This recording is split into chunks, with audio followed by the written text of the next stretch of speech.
Hello प्यारे बच्चों, कैसे हैं आप सब? बढ़िया? हम भी बढ़िया।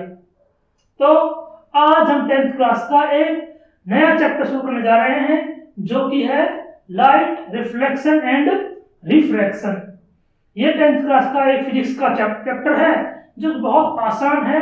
हम इसको बहुत ही आसानी से आपको पढ़ाएंगे, न्यूमेरिकल्स भी कराएंगे, इसलिए हमारे साथ जुड़े रहें। तो हम पढ़ते हैं, पहले लाइट के बारे में पढ़ते हैं। लाइट एक्चुअली होती क्या है? आपने सुना होगा लाइट के बारे में बहुत सी बातें, लेकिन आज इसके बारे में हम और बहुत से प्रोसेस पढ़ने वाले हैं कि लाइट कौन कौन से फिनोमेना शो करती है। पहले जान लेते हैं कि लाइट एक्चुअली है क्या चीज। It is a form of energy. Form of energy यानी कि लाइट एक एनर्जी का ही प्रकार है, ठीक है, which causes a sensation of sight in our eyes। ठीक है, यानी लाइट हमारी आंखों के अंदर एक सेंसेशन पैदा करती है जिसकी वजह से हम चीजों को देख पाते हैं। ठीक है, ये हो गया इसकी बेसिक डेफिनेशन। जिस तरह और बहुत तरह की एनर्जी होंगे आपने, heat energy, thermal energy, electric energy, उसी तरह से लाइट भी एक एनर्जी का ही रूप है। ठीक है, अब हम जानते हैं कि लाइट के द्वारा बहुत सारे नेचुरल फिनोमेना होते हैं। इनमें से हम कुछ यहाँ पर पढ़ लेंगे, कुछ हम 12th क्लास में पढ़ेंगे। यहाँ पर जो आप सिलेबस में है वो है रिफ्लेक्शन एंड रिफ्रैक्शन। तो हम पहले लिखते हैं नेचुरल फिनोमेना।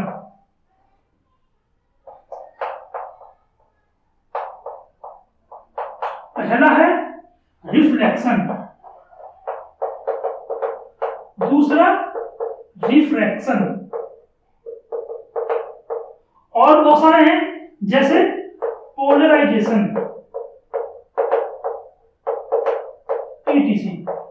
ठीक है, आपके 10th के सिलेबस के पॉइंट ऑफ व्यू से केवल हम यहाँ पर रिफ्लेक्शन और रिफ्रैक्शन पढ़ने वाले हैं।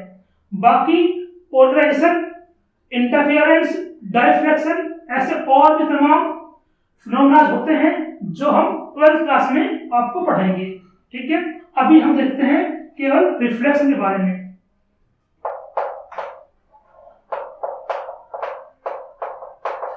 हम जानते हैं कि रिफ्लेक्शन जो वर्ड है ये आपने कई बार सुना है आपने। जैसे कि हम अपना चेहरा मिरर में देखते हैं तो हम कहते हैं मिरर में ये हमारा रिफ्लेक्शन दिखाई पड़ रहा है, और ऐसे ही वाटर में हम अपना रिफ्लेक्शन देख पाते हैं। ठीक है, इसलिए इसकी डेफिनेशन क्या बनेगी लिख लेते हैं। It is the phenomena of bouncing back of light into same medium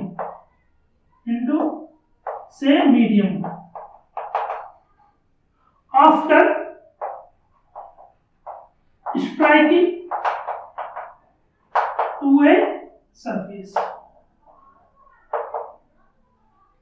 यानी कि लाइट जो होती है वो पहले किसी ऑब्जेक्ट पर, किसी सरफेस पर स्ट्राइक करेगी, फिर बाउंस करेगी, उससे बाउंस बैक कर जाएगी और हमारे आंखों तक पहुंचेगी, तो हम उस ऑब्जेक्ट को देख पाएंगे। क्या हो गई? रिफ्लेक्शन ऑफ लाइट क्या हो गया? It is the phenomena of bouncing back of light into same medium after striking to a surface. ठीक है, इतना समझ में आ गई?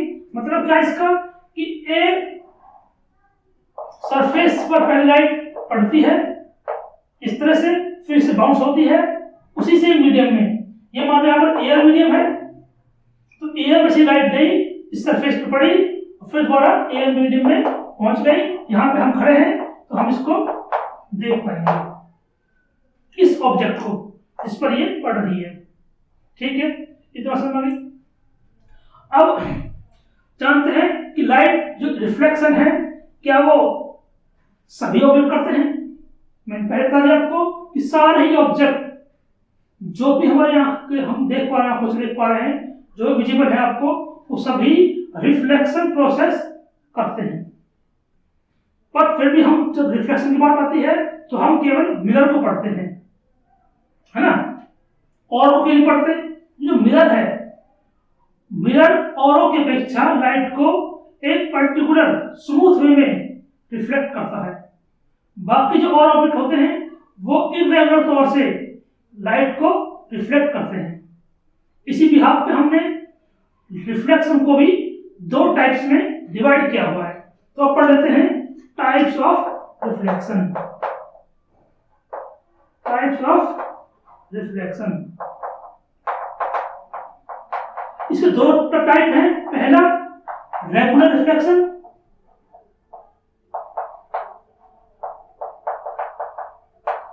दूसरा इर्रेगुलर रिफ्लेक्शन।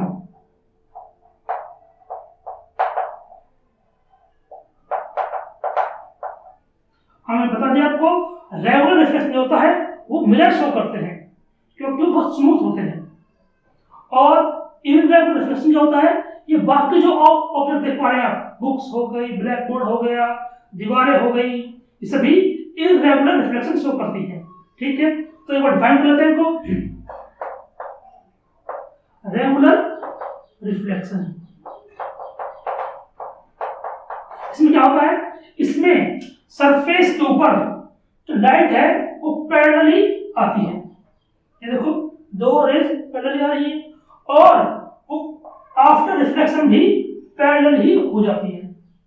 तो ये इस तरह का जो रिफ्लेक्शन होगा वो कहलाएगा रेगुलर रिफ्लेक्शन, क्योंकि हम सरफेस जो है वो बहुत स्मूथ है, चिकना है, शाइनी है, उस वजह से पैरेलल बीम ऑफ लाइट आती है और वो आफ्टर रिफ्लेक्शन भी पैरेलल बीम की तरह चली जाती है।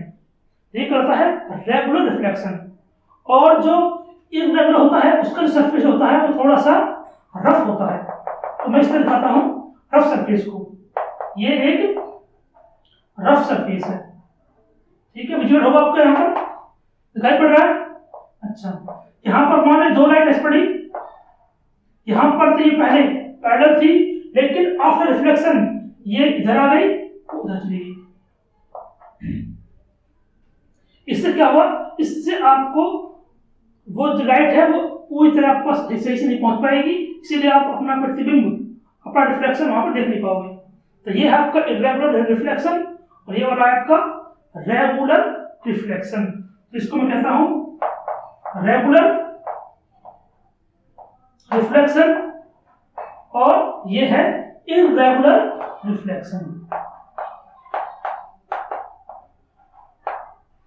रिफ्लेक्शन को मैं शॉर्ट में REF करके लिखूंगा, तो आप समझ लेना कि यहां पर मैं रिफ्लेक्शन लिख रहा हूं।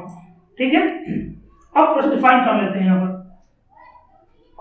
In this reflection,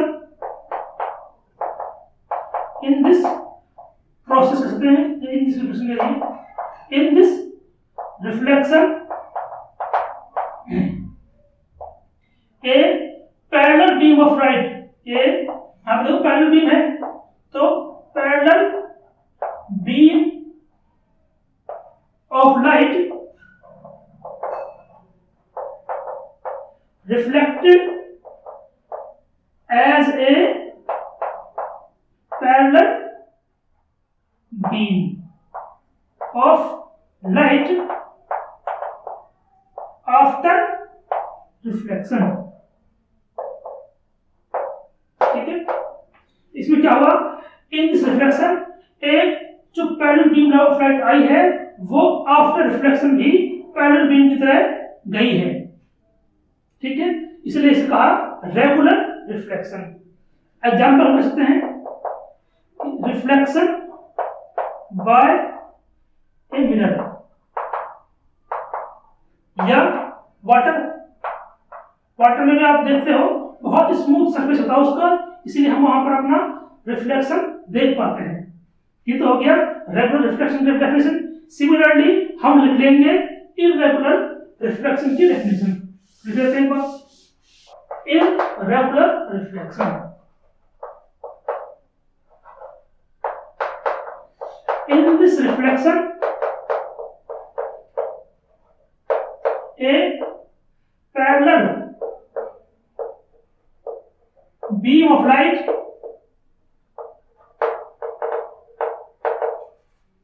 reflected as a non-parallel beam of light after striking to a surface. ठीक है, यहां पर जो लाइट है वो पहले आई हुई थी, फिर उसके बाद आफ्टर रिफ्लेक्शन वो non parallel beam of light बन जाती है, इसीलिए ये कहलाया इर्रेगुलर रिफ्लेक्शन। ठीक है, हालांकि हम इस चैप्टर में रेगुलर रिफ्लेक्शन के बारे में पढ़ेंगे, क्योंकि इसको पढ़ना, डेमोन्स्ट्रेट करना, इसके न्यूमेरिकल्स बनाना इजी है। ये बहुत इर्रेगुलर है, तो इसकी कोई बहुत ज्यादा आपके वो थ्योरी वगैरह या न्यूमेरिकल्स नहीं है। जो भी हम पढ़ेंगे आगे से वो सारा कुछ रेगुलर रिफ्लेक्शन के बारे में होगा, जो भी पढ़ने वाले हैं, क्योंकि हम मिरर्स पढ़ने वाले हैं, लेंस पढ़ने वाले हैं, उन सभी में रेगुलर रिफ्लेक्शन ही होता है। ठीक है, important terms use in reflection, इसको हम कहता हूं मैं टर्मोलॉजी पढ़ते हैं आप। तो अब पढ़ने वाले हैं कुछ इंपॉर्टेंट टर्म्स जो कि रिफ्लेक्शन में यूज होने वाले हैं। मैंने देखा कि ये एक सरफेस था, ये स्मूथ और शाइनी सरफेस है जिससे लाइट बाउंस करेगी। आप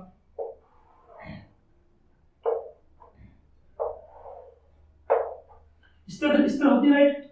जो लाइट इस पर आ रही है उसे हम बोलते हैं इंसिडेंट रे।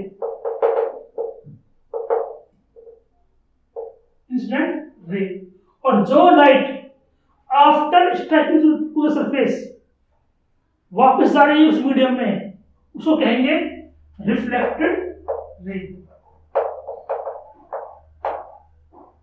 ठीक है, और यहां पर एक और लाइन हम अपनी तरफ से ड्रॉ करते हैं जो इस तरह से दिखाई पड़ रहा है आपको, इसे हम कहते हैं नॉर्मल। ठीक है, यहां पर एक एंगल बना हुआ है, इसका नाम है इंसिडेंट एंगल। यहां पर एक एंगल बना हुआ है, उसका नाम है रिफ्लेक्टेड एंगल। ठीक है, तो यहां पर लिख देता हूं मैं इंसिडेंट रे। ये कौन सी लाइट है? इनकमिंग लाइट को हम बोलेंगे इंसिडेंट रे। हम कहते हैं इनकमिंग लाइट, इनकमिंग लाइट को हम बोलेंगे इंसिडेंट रे। और जो लाइट दूर जा रही है उसे हम बोलेंगे रिफ्लेक्टेड रे। ठीक है, यह है आउटगोइंग, कह लीजिए आउटगोइंग लाइट। ठीक है, ये वाली। अब हम देखते हैं इंसिडेंट एंगल या एंगल ऑफ इंसिडेंस। इसको ऐसे भी पढ़ सकते हैं या इसे इंसिडेंट एंगल सिंपली बोल सकते हैं।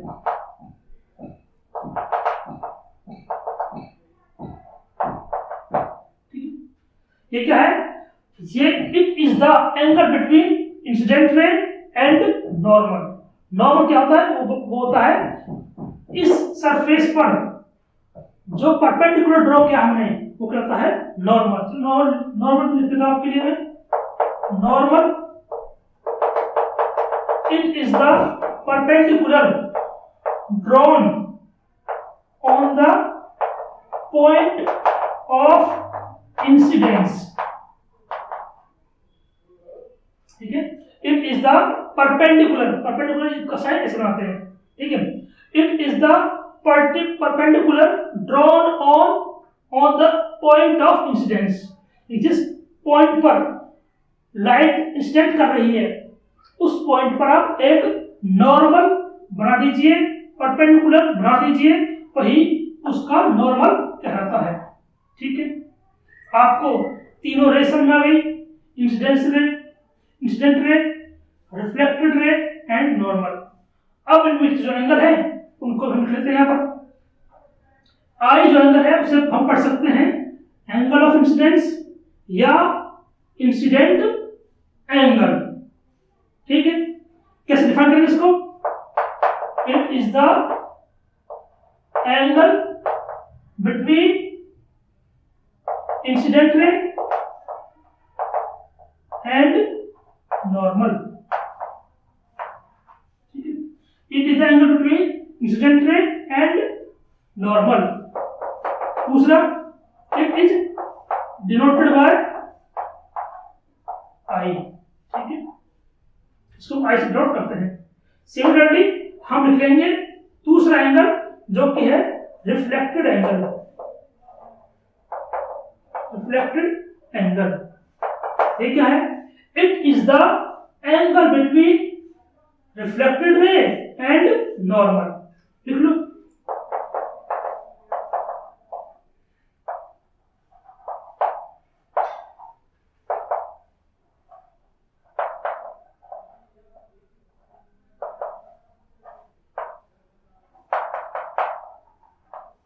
ठीक है, तो इसको हम डिनोट कैसे करेंगे? It is denoted by are.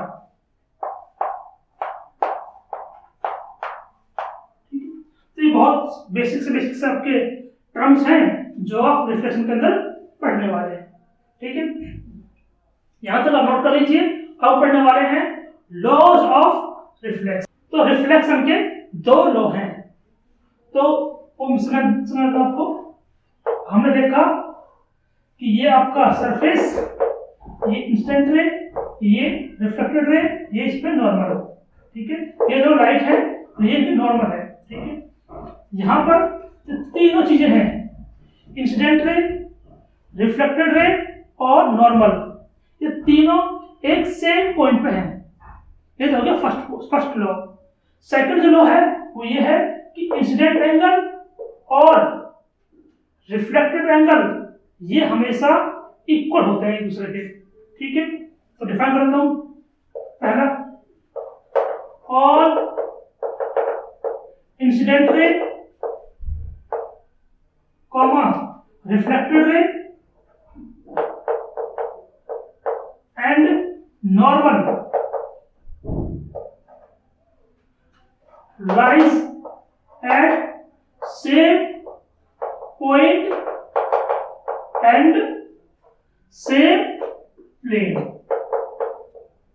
वो एक ही पॉइंट पर है और एक ही प्लेन में है। ये आपका जो प्लेन है ऊपर वाला इसी प्लेन में है सारा, और एक ही पॉइंट पर है। ठीक है, दूसरा law, angle of incidence is always equal to angle of reflection.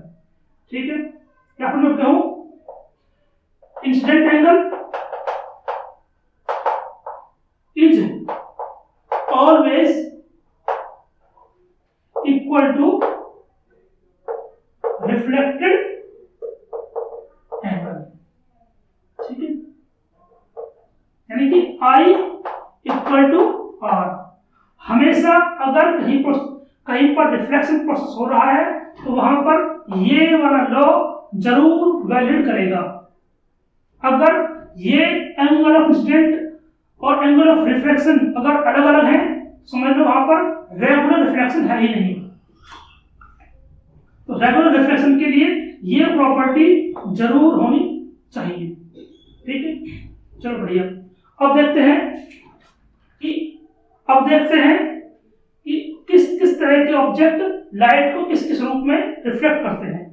अभी हम देखा आपने कि लाइट पहले इस मीडियम से आ रही थी और रिफ्लेक्ट होकर इस मीडियम चली गई, लेकिन हर एक ऑब्जेक्ट शेप के अकॉर्डिंग लाइट को अलग अलग तरह से रिफ्लेक्ट करता है। जैसे कि मैं कहूं मिरर, आप जो घर में प्लेन मिरर यूज करते हो उस पर लाइट जिस तरह आती है उसी डायरेक्शन में चली जाती है। इस डायरेक्शन में आई और इस डायरेक्शन में वापस हो गई। ठीक है, यानी कि जिस डायरेक्शन से आई थी, मान लो इधर से आ रही है, ऐसे वो इसी सेम पाथ को फॉलो करके चली गई। ये किस केस में हुआ? जब आपके पास एक प्लेन मिरर था। लेकिन अगर मैं आपको मिरर को थोड़ा सा कर्व बना दूं ऐसे,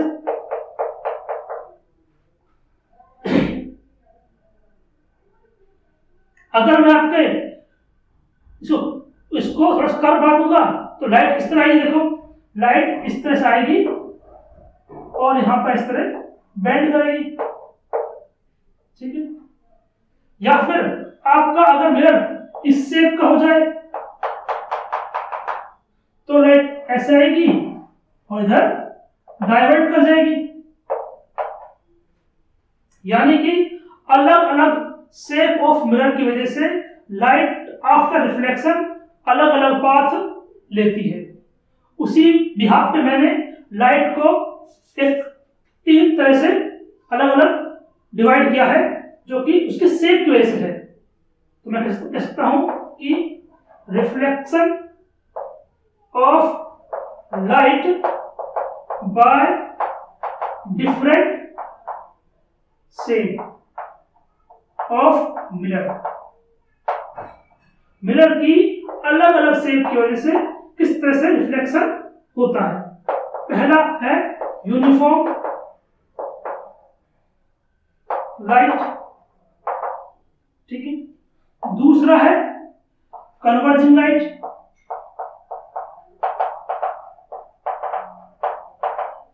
तीसरा है डाइवर्जिंग लाइट, ठीक है। यानी कि इन तीनों को मैंने 3 कैटेगरी में डाल दिया, uniform light, converging light and diverging light, ठीक है। यहां पर क्या होती है, यहां पर चीजें कन्वर्ट, यूनिफॉर्म समझ आ गया कि जिस डायरेक्शन से गई थी उसी डायरेक्शन में आ गई, तो इसको मैं ड्रॉ करूंगा पैरेलल रेज से, ऐसे। ये एक मिरर है जिससे इस पाथ से लाइट गई और उसी पाथ से होती हुई वापस आ गई, तो ये कहलाया यूनिफॉर्म रिफ्लेक्टेड लाइट, ठीक है। इसमें क्या हुआ, इसमें लाइट पहले खुले खुले जा रहे थे देखो, लेकिन आफ्टर रिफ्लेक्शन क्या हुआ, ये कन्वर्ज हो गए थे, ठीक है। आफ्टर रिफ्लेक्शन ये एक पॉइंट की तरफ कन्वर्ज हो गए थे, ठीक है।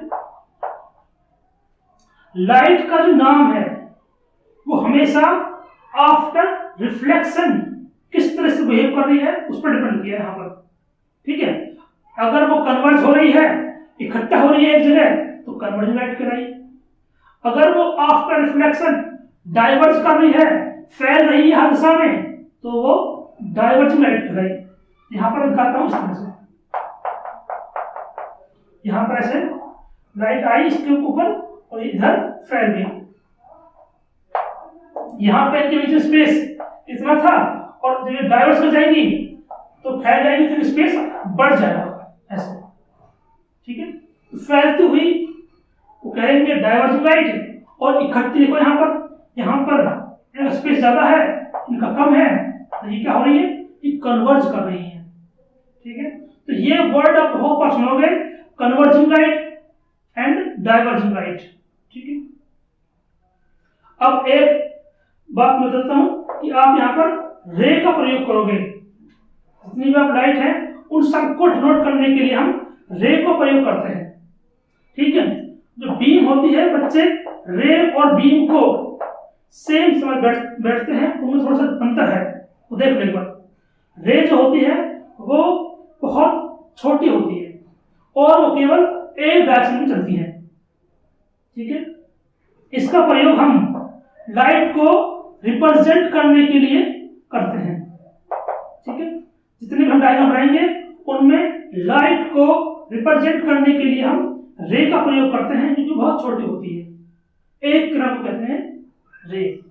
लेकिन जो बीम है वो बहुत सारी रेज से मिलकर बनती है, ठीक है। ये बीम है, हम कहते हैं बीम क्या है, it is the bundle of rays, ठीक है। तो रेज के बंडल को बीम कहते हैं, और जो स्मॉलेस्ट फॉर्म है लाइट की, जो हम हर तरह के डायग्राम को रिप्रेजेंट करने के लिए यूज कर रहे हैं, वो रे है, ना कि बीम। समझ गए? तो इसलिए आप इस चैप्टर में हर जगह जहां भी रे पढ़ेंगे आप समझ लेना सर एक रे की बात कर रहे हैं जिस तरह हम यूज कर रहे हैं। ठीक है, अब बढ़ते हैं नेक्स्ट टॉपिक की तरफ। हम इस चैप्टर के अंदर बहुत सारे टर्म्स और यूज करने वाले हैं, जैसे कि real image, inverted image, virtual image, erect image. तो अब देख लेते हैं types of image. Types of image. Image क्या होती है? इमेज को आप ऐसे समझ सकते हो कि पहले जो लाइट गई, इंसिडेंट हुई किसी मिरर के ऊपर, उसके बाद रिफ्लेक्ट होकर किसी एक पॉइंट के ऊपर इकट्ठी होती है। जिस पॉइंट पर वो इकट्ठी होती है उस पॉइंट पर उस ऑब्जेक्ट की एक प्रतिबिंब यानी इमेज बन जाती है। समझिए, मतलब यहां से आपने ये ऑब्जेक्ट है हमारा, इससे लाइट जाएगी, यहां पे आपका एक मिरर होगा, उसकी वजह से यहां पर ऐसे लाइट गई, यहां पर इसने इकट्ठा किया, एक पॉइंट ऐसा आया, ये वाला पॉइंट, यहां पर इसकी इमेज बनकर तैयार हुई, इसे कहते हैं इमेज। ये वाला जो पॉइंट कहलाएगा ये कहलाएगा इमेज ऑफ दिस ऑब्जेक्ट। ठीक है, तो इमेज की दो तरह की होती है, एक तो होती है रियल इमेज, दूसरी होती है virtual image.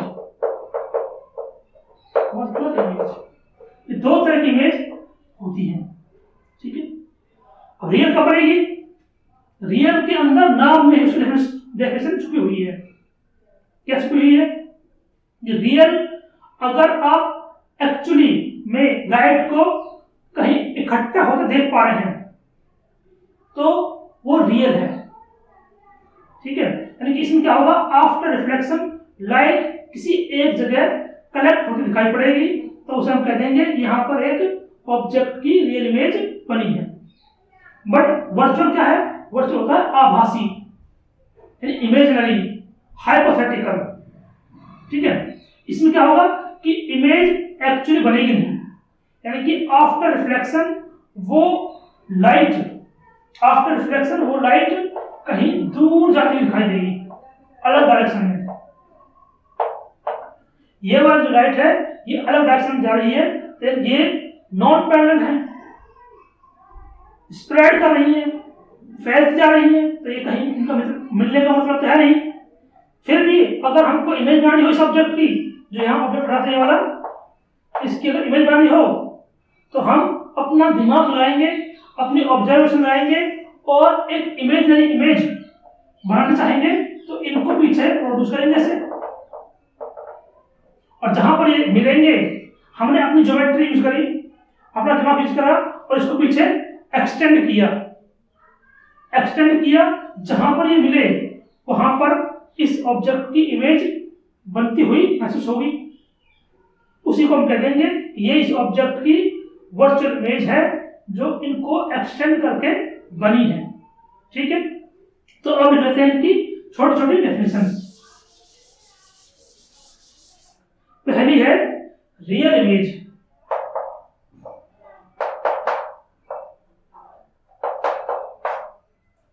It is the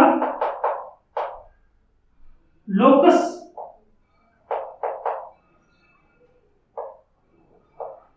of points which formed by actually converging light।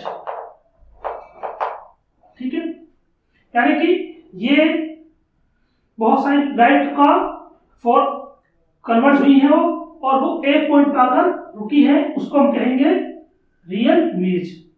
दूसरी क्या है? दूसरी है वर्चुअल इमेज।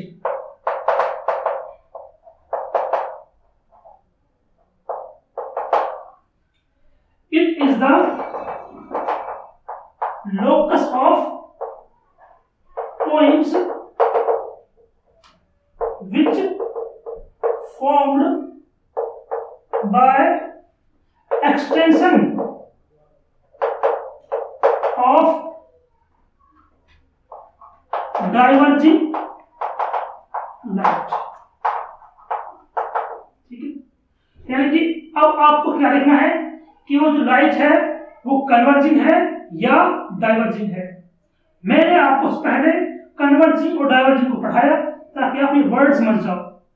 बच्चे छोटे होते हैं 10th क्लास के, उनको कभी कभी कन्वर्जिंग लाइट और डाइवर्जिंग लाइट में ही कंफ्यूज हो जाते हैं, तो इसलिए मैं पहले आपको कन्वर्जिंग लाइट सिखाया। अब आप देखो उनका यूज क्या है। उनका यूज है कि अगर हमारी लाइट कन्वर्जिंग है आफ्टर रिफ्लेक्शन तो वो एक रियल इमेज जरूर बनाएगी। ठीक है, और अगर वो लाइट डाइवर्जेंट है आफ्टर रिफ्लेक्शन तो वो एक वर्चुअल इमेज बनाएगी। ठीक है, और एक बात और ऐड कर देता हूं यहां पर, जब भी आपकी रियल इमेज होगी वो हमेशा इन्वर्टेड होगी। ठीक है, यानी कि अगर मैं एक ऑब्जेक्ट लेता हूं ऐसे यहां पर इस तरह, यहां से लाइट गुजरता हूं ऐसे, तो इसकी जो इमेज, इसकी जो लाइट है आफ्टर रिफ्लेक्शन यहां मिली।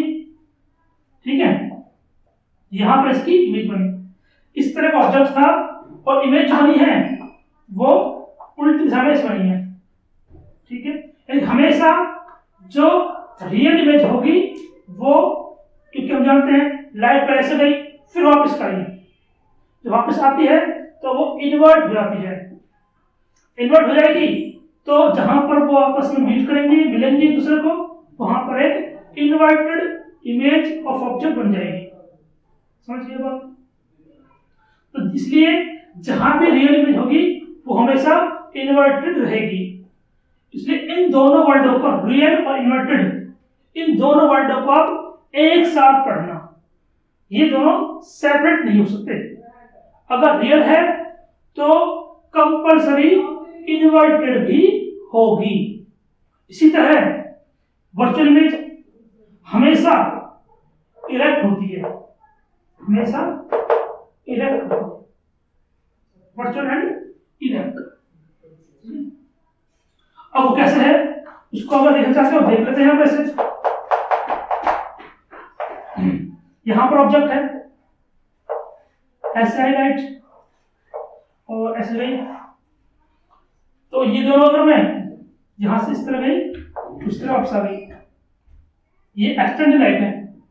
ये और क्या है, एक्सटेंडेड, यानी कि मेरे टू साइड जो भी लाइट जो भी रे बन रही है वो एक्सटेंडेड रे है। जब उनको खुद से बढ़ाया हमने, लाइट ऐसे गई यही से वापस हो गई इसी पॉइंट से।